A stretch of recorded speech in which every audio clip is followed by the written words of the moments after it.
Hey Mixer, Graham here from therecordingrevolution.com, and this is a video series that's going to show you all the basics of how to mix a song using a variety of Waves plugins. Now in this video, I want to show you how to bring in some strategic reverb and delay into your mix so that you take your already well-recorded and mixed song and then put it in a sense of space so it sounds like it was recorded in maybe a real studio and not your bedroom. So my favorite thing to do to make this happen is to grab a simple room reverb, and a great one to use is the True Verb. And what I've pulled up here is a preset called Studio A. It's right here. And what I like about this is that it's a very natural sounding studio reverb. It doesn't sound like a fake space. It sounds like a real space.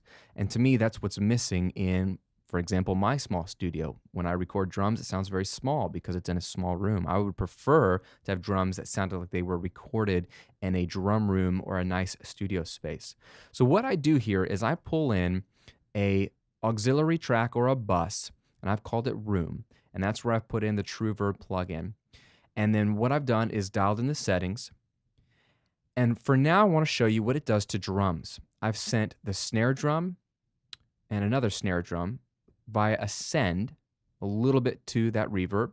This way you can get any track you want in that reverb without having to have that reverb on every single track. It saves you computer power and it's easier to do. And then I've also taken the drum group tracks where all the drums are funneling through and sent that to the reverb. So everything is touching the reverb in the drums as well as the parallel drums bus as well. All this means is all the drums are going into this reverb by a little bit. Take a listen to the drums without it.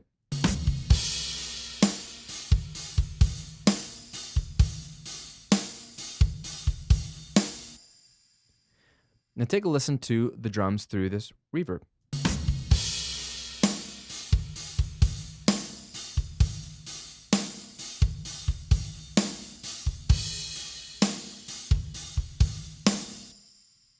Very subtle and very nice. You'll notice it when I take it away.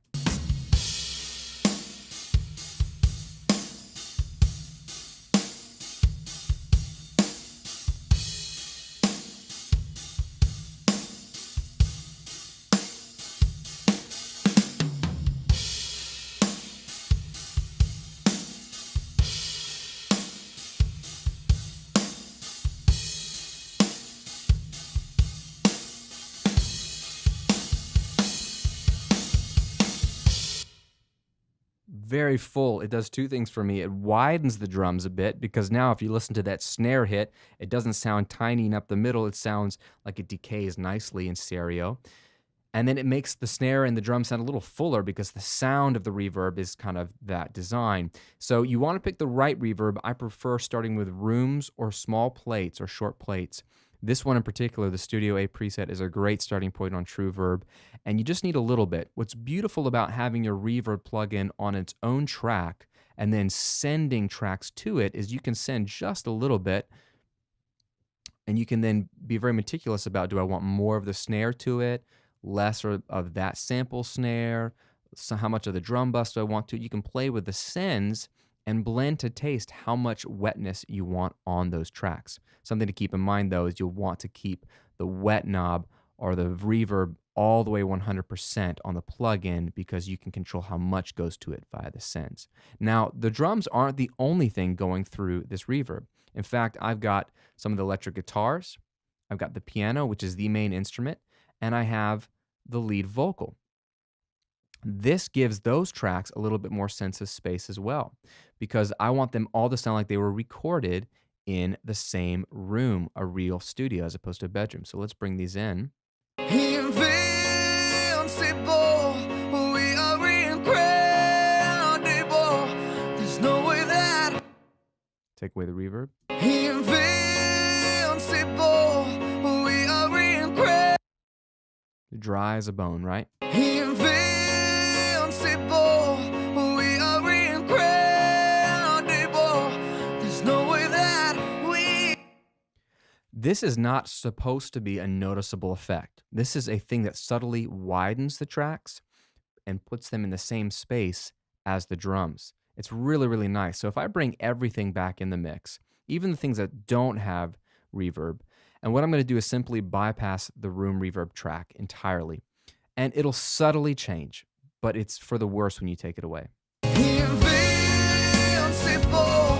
we are incredible. There's no way that we will fall. We gotta stay strong, stay strong. Invincible, we are. Take a listen to it here in the verse. Life is like a hurricane. There's always times when we lose our way, but we can't let no one put us down. Let no one bring us down. We value more than that. We gotta stay strong, strong. It brings just another element of width and realism to the mix. Now, one final thing I want to show you is some vocal delay. I love delay on lead vocals, especially in a song that's cinematic like this, because what it does is it allows the vocals to sound more and more like they are in another world in a good way, creating the soundscape that you want, and less like they were recorded in a small room. You want the vocal to sound larger than life, to sound unapproachable in a way that it's like, wow, that vocalist is really killing it. And so a simple way to do that is to grab a delay. I'm a big fan of analog sounding delays, and H delay is becoming one of my favorites for that because you can get that real vibey, natural sounding delay very quickly. A lot of delays are perfect copies and they can sound a little too digital for my taste, so the H delay is perfect for someone like me. What I've done here is literally just dialed in a little bit different from the default. It's already synced to the tempo of my song with eighth notes, which was fine for me. I just rolled off some of the top end, rolled off some of the low end, and hit the lo-fi button. And then what I've got is a lead vocal using a delay, send. Again, just like with the reverb, I'm sending a little bit of it to this delay track. Take a listen to what this sounds like. Life is like a hurricane. Very, very cool. Very, very musical, right? Especially in context with a mix. Life is like a hurricane. There's always times when we lose our way, but we can't let no one put us down. It fills in some space.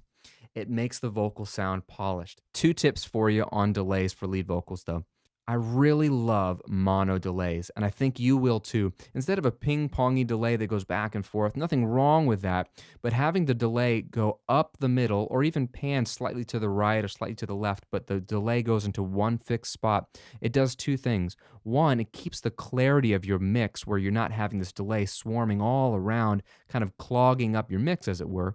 And 2, it allows the listener to pinpoint the sound of the delay because it's coming from one unique point in the stereo field, right up the middle in my case, or panned off to the side if you want to do that as well. I've done that as well. It allows the listener to notice the delay in a more pleasing way, I think. So that's tip number 1. Tip number 2 is I prefer to roll off a lot of the top end. In this case, this has a built-in filter in the delay, which I love as well. I've rolled off everything above 1.5K. So it's really not a lot of clarity, not a lot of breathiness in the delay. It's a more muffled sounding delay. And then I also roll off some low end just in case there's any rumble in the vocal. The vocal shouldn't have any because I've already EQ'd it, and this is being sent from the already EQ'd vocal. But really rolling off a little bit of the top and the bottom end helps the delay sound even cleaner and won't get in the way of the rest of your mix.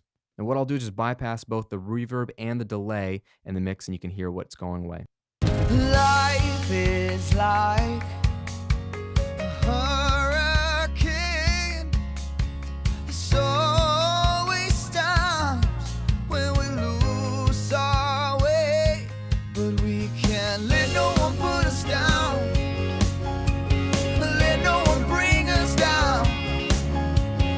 We value more than that. We gotta stay strong, strong. Invincible, we are incredible.